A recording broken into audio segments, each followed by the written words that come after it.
Hello, everybody, and welcome to another edition of our Brown Bears podcast. I'm your host, Scott Credici. Glad you could join us for this very special podcast. Our podcast has a new sponsor as well. It is brought to you by T.F. Green Airport here in Rhode Island, where Easy has arrived and is here to stay. Learn more at pvdairport.com. And a reminder, you can hear the Brown Bears podcast each and every Friday, wherever podcasts are heard, Apple Music, Spotify, Amazon Music, you name it, wherever you get your podcast. And this week, it gives us great pleasure to welcome to the Brown Bears podcast, which we are doing not only in audio form, but in video form this week.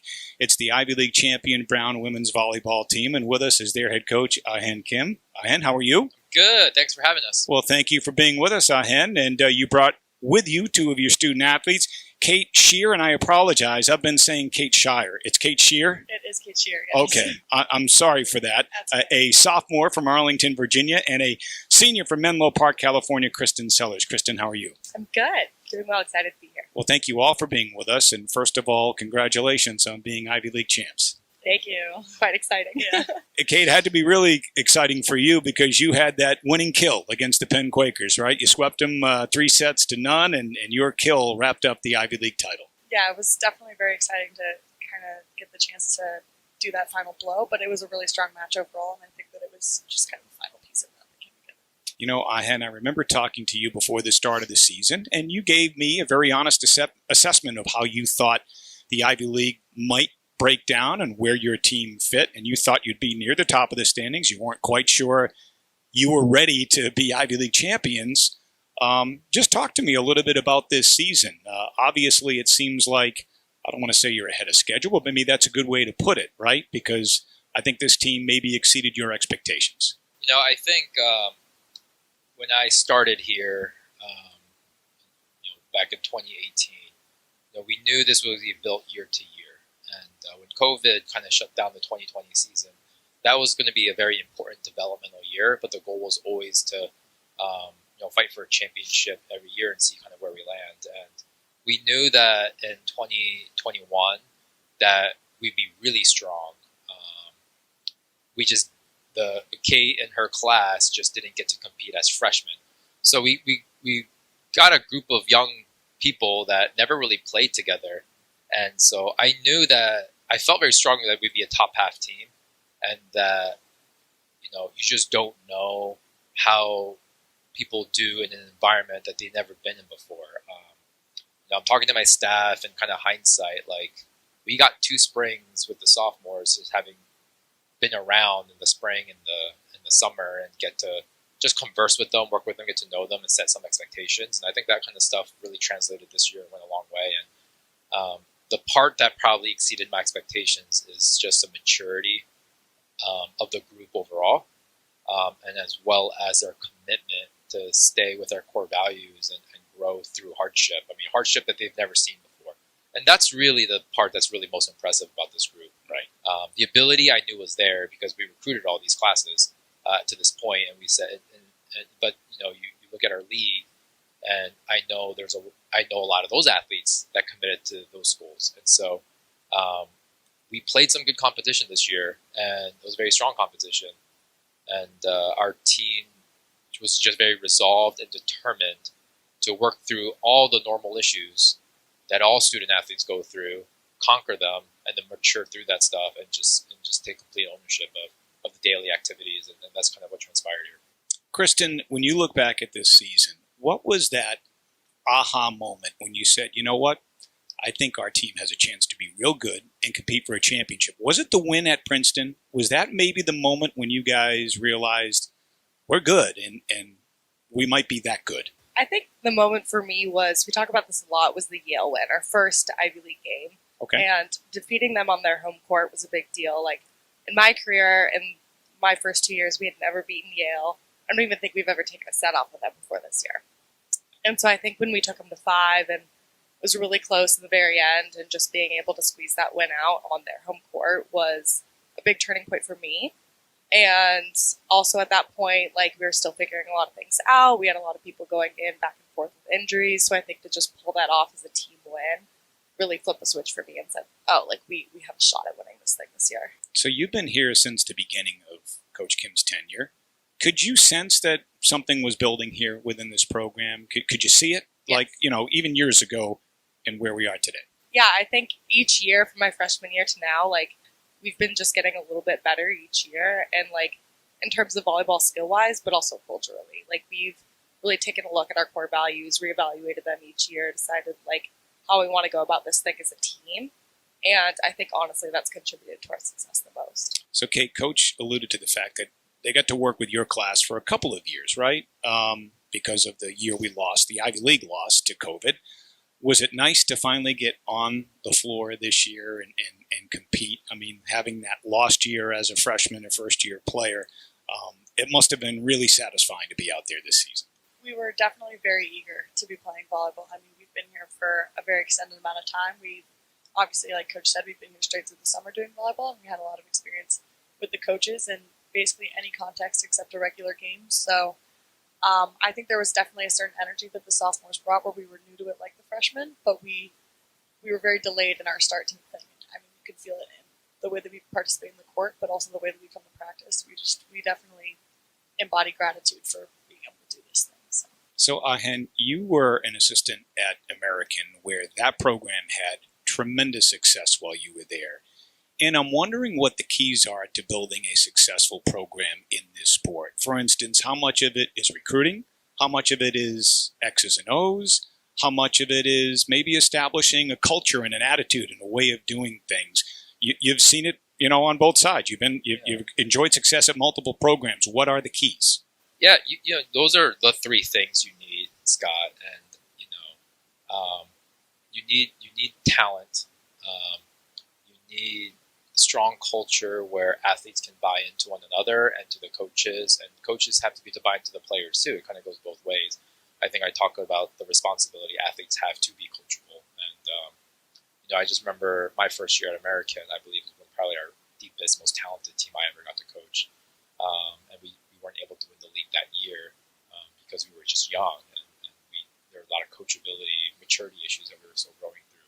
So I kind of kept that with me, that it's not just talent, it's not just getting 5-star recruits. It's a combination of all those things, and then being able to teach X's and O's. Right? Sometimes it's better to teach something simple and do that really well than be really complex and never to execute that. And so it's a combination of all of those three things, and you really can't wait for one thing to transpire, then move on to the other thing. Like, one of the things that's most memorable was my first year with Kristen, actually, and just teaching the team like what an RPI was, what a national ranking was. Like, hey, our goal should be to win the league. It was a little bit of a shocking thing, and I don't know, like I would be curious to go back and ask that class, like, hey, like when I said that, did you guys think I was just crazy, or just oh, who's this guy coming from American? But I really wanted, but most recently we lost to USC, and this lesson's true then as it is now, that failure has to be a compass for us. And so what do you want to fail at? Do you want to fail at being fourth, or do you want to fail at being first? Because whatever your objective and goal is dictates how you go about doing things. And so that takes time, and that takes a lot of patience, and it takes, changing minds and hearts, and slowly grew closer every year, because even though in my first year, we didn't get the league championship our first year, but we exceeded the expectations based on the coaches poll preseason, and so every year our goal was, don't worry about those expectations, just be a little better than where you're at, grow where you're grounded. And all I really cared about was, let's aim for this.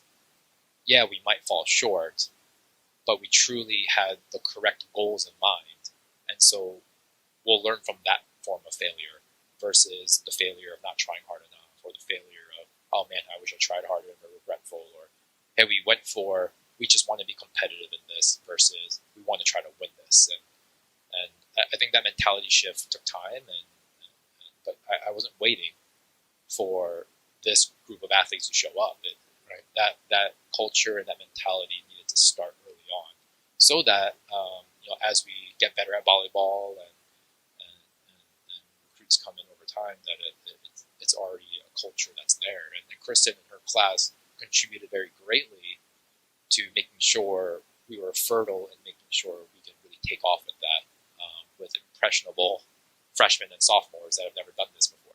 So, Kristen, a few days ago, Selection Sunday, you all gathered in the Joukowsky room next door, and you watched to find out, where you and who you would be playing. What was that moment like for you and your teammates? It was more exciting than I could put into words. I think I never thought that like we would be in this position my senior year or throughout my career at Brown. I came in before we started playing, and we were dead last in the Ivy League, and now to climb to first, it's been a journey and it's been amazing. But I think just the environment of being in there was super exciting, and finding out and seeing all these teams, how they're stacked up against each other. And, we all have friends on all these other competitive teams across the country. So getting the opportunity to go up against someone like Washington is going to be super fun. I'm not sure if you partially answered the question Coach Kim asked earlier when I came in and said these things. Did you think I was crazy?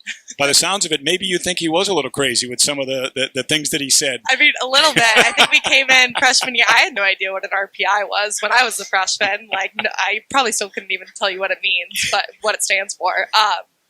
But no, we've definitely, I think, something Coach Kim and I used to talk about a lot when I was a freshman was how to play women's volleyball as opposed to girls volleyball. And I think that growing from girls volleyball to women's volleyball is learning about an RPI and like what a hitting percentage actually means, kills per set, all these different statistics, and taking into that count. And so I think he's done a great job of teaching, not just me, but everyone on the team, like how to look at those kind of things and how to grow in that way. So, Kate, Coach mentioned the match against USC, and you're facing another Pac-12 team. I mean, traditionally probably the best volleyball conference in the country, right? Did that give you an indication of, okay, we really need to be focused, we need to step up our game because we know what the competition is like? Did playing that match against USC maybe help prepare you guys for what you'll be facing Friday night? I mean, I think that we have a culture in our gym and at practice and when we play even Ivy League teams, which is obviously a little different than Pac-12, that there isn't a certain point when you're supposed to step up. You're stepping up every game, every time you're on the court, no matter who the competitor across from you is. I think that playing USC was a big part of showing us how to apply that because we hadn't really had an opportunity to do that in a while since some of the preseason games that we played. Mm-hmm. But I don't think there is a time to step up. I think that we've been trying to come into every game with that attitude. And I'm just hoping USC sort of showed us the type of environment that we should be getting used to and beginning to expect going forward. So, Coach, I think it was brilliant of you and your program to schedule that because the Ivy League ends earlier than everybody else. So there was a lot of downtime there between the end of your season and then the tournament itself. So was that kind of a natural, we have to look for an opponent to kind of fill this void a little bit? Yeah, I was searching far and wide. I definitely reached out to a couple schools, some a little closer with really strong RPIs, teams that I thought were on the bubble of getting into the tournament, and that was kind of the level I was looking for. And, it's hard to add those matches and have it fit in people's schedules. I even thought about at the beginning of the year, do I schedule this earlier before the season even starts? And, it's always hard to gauge, where you are at midway through the conference and the end of conference. And so, when we won, it's funny, rehash. I don't know how we won who had the final swing in the Penn match, but I knew we won that. And in the back of my mind, we weren't champions yet. And then later on that day, we ended up being champions. So sometime after that, I was, the following week, I was like, okay, well, can we add a match somewhere? Because I'm watching all these other schools and conferences still compete and getting ready for their own conference tournament, which we don't have one of those right now. And, the conference tournament adds another dimension in terms of getting in your automatic qualifier. But if you can get through your own conference tournament, it's great preparation for what the NCAA tournament is like, which is, when or your season's over. And so looking for a match, the desire to do that was kind of a no-brainer. Just the opportunity arose with USC, and we took it immediately. And it was also not just special because it's like something that we really wanted to do to add a match while the rest of the country is certainly still competing. USC had 2 matches after they played us, right? And so it was also an opportunity to get Kristen back to her home state, and Paris and Caitlin and Katie Mim playing in their home state and their hometowns. We didn't really have that opportunity in preseason. We were a little bit more conservative in staying regional, and so that was a really good experience for them too. Kristen, I'm assuming you're going to have some family and friends up in Washington on Friday night. Yes, I am. Yeah. Okay, so I don't know if I should ask you, Coach, or if I should ask your student athletes this question, but I was given a few quotes of yours. You talk about establishing the culture. I don't know if I should ask you what they mean or ask them, more importantly, what they mean. Patient and strong. That's one of your keys, is it Yeah, not? I'll let these guys answer. I'll be curious to see what they think it means. You know. Do you want to take it? I think you got this one. Okay. I think a big part of volleyball is, you have 25 points in a set and you play best of 5. So like there's a lot of rallies that go on and there's a lot of game. And that's something we also say is there's always a lot of game left. And so to us, I think staying patient and strong is sustaining the level of play, where you don't want to have too many highs and too many lows. Because I think the higher you go, sometimes the more excited you get, that can lead to lows if you miss a hit in the block or something like that. And so I think it's really about sustaining the level and being patient for opportunities to go swing it, take a rip at the ball really hard or make a big block, and just staying patient for those. So, Kate, as a spin-off to that, is this a similar saying that it kind of goes along with patient and strong? One moment at a time.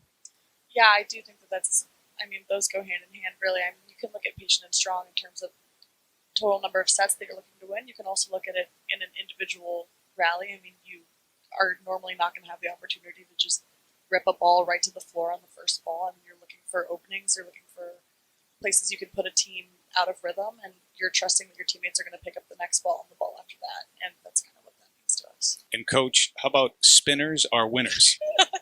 I have to credit my mentor and former coach, Barry Goldberg at American, for that one. One of the marquee skills is attacking, and being able to spin the ball out of your hand is integral to controlling the ball and hitting a shot that you want. And so you watch a lot of volleyball, you'll see a lot of people sometimes miss-hit the ball, and it'll kind of float around and scuzz into the court or maybe out of bounds. And, that's something I just try to remind my team, just make great handball contact, So that's more of a technical term. And it's sort of evolved from a more technical saying to something a little bit more catchy. And I definitely stole that one from my old boss. And so I have to give him some credit. Okay, Kristen mentioned the Yale, winning at Yale maybe was that aha moment for this team when you realized how good you could be. You lost at Yale in a tough, I think it was a 5-set match here, was it not? And I think you trailed and made a nice rally toward the end of that 5th match, but came up just short. But if I'm not mistaken, I think the team won out after that in the Ivy League. Was there a certain resolve after that, after losing to Yale, just saying, hey, all right, it happened. It's one moment in time, but we can move forward from this. I think I've spoken to Kristen about this exact thing before, but I'm really glad that we ended up losing to Yale in that match, because I think that if we had pulled that out in the 5th set, it would have been a result as just luck due to our amount of skill as a team and nothing to do with the attitude that we went into the game with. I think there was a certain amount of excitement that went into the Princeton game the weekend before because it was the end of first round, and then when we came into the Yale game, we had kind of lost the humble aspect that had made our team so successful. And I think that when we took that loss to Yale, it really motivated us to make an adjustment there. Mm-hmm. And after that, we did go 18-0 in sets for the rest of second round, and I think that we would have spent a lot of time sort of battling it out with teams where we really didn't need to if we had managed to pull out that Yale game. So I think it turned out definitely for the best. It was definitely a good lesson. Kristen, as is the case with a lot of Division I student athletes like yourself, athletics runs in the family, right? Your mom played volleyball at Stanford, yes, and your dad was a football player at Princeton. Yes. All right, so you swam in a pretty good gene pool, I guess we'll say, right? So talk to us a little bit about what's your concentration, and will you be graduating in the spring? Do you have another year? I know with COVID and everything, how that's changed things for student athletes. What are your plans after graduation, or will it be graduation in May? So I'm going to graduate in the spring, and I'm lucky enough to have a job lined up afterwards. So I will be working in Boston, which I'm very excited about, actually with some of my teammates. My senior teammates will be joining me in Boston as well. And at Brown, I've been studying applied math biology, and I think that kind of steered me towards my love for the life sciences, and as a result, I'm going to be doing life sciences consulting next next year. So you go to school here in Providence. You're going to work in Boston. Are you starting to take a liking to the East Coast? I am. I know. I might be switching from a West Coast girl to an East Coast girl. Kate, what's your concentration?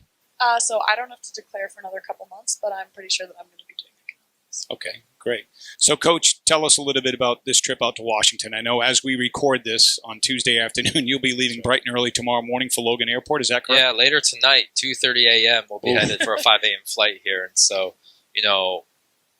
this we knew that Washington was a possibility, or UCLA.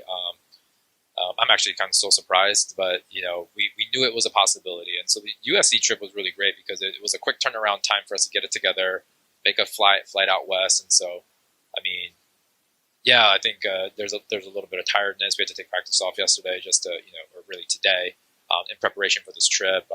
But we got 3 days practice, so I feel pretty good about that. And we've done this literally last week, so I think we're really prepared to make that flight. We just know it's going to be hard. It's not about making it easier. It's just about going into doing hard things from a posture of knowing and having been done it before. So, no, it's going to be a good trip. It's going to be, getting out there and getting acclimated is going to be number one, and then getting a good practice in. And we've already started working on the Washington Scout with our team, and so we're looking for a good competition there. Kate, by the sounds of it, just talking to you all, it's so much more about team than it is individual accolades. But how nice was it for Brown Volleyball to sweep the awards? I know you received all Ivy honors, but we have Coach of the Year, Player of the Year, we have Defensive Player of the Year, and we have Rookie of the Year. It was extremely exciting to see that. I think the way that I found out was just like a series of texts in our volleyball group chat of like, oh my God, great job, guys. Like, love you all. It is nice to get that recognition sometimes and to see that some of the other programs are recognizing what we're doing here. And it was great to see my fellow teammates recognized for things that I know they're already so great in from seeing them every day. So, it was a pretty incredible.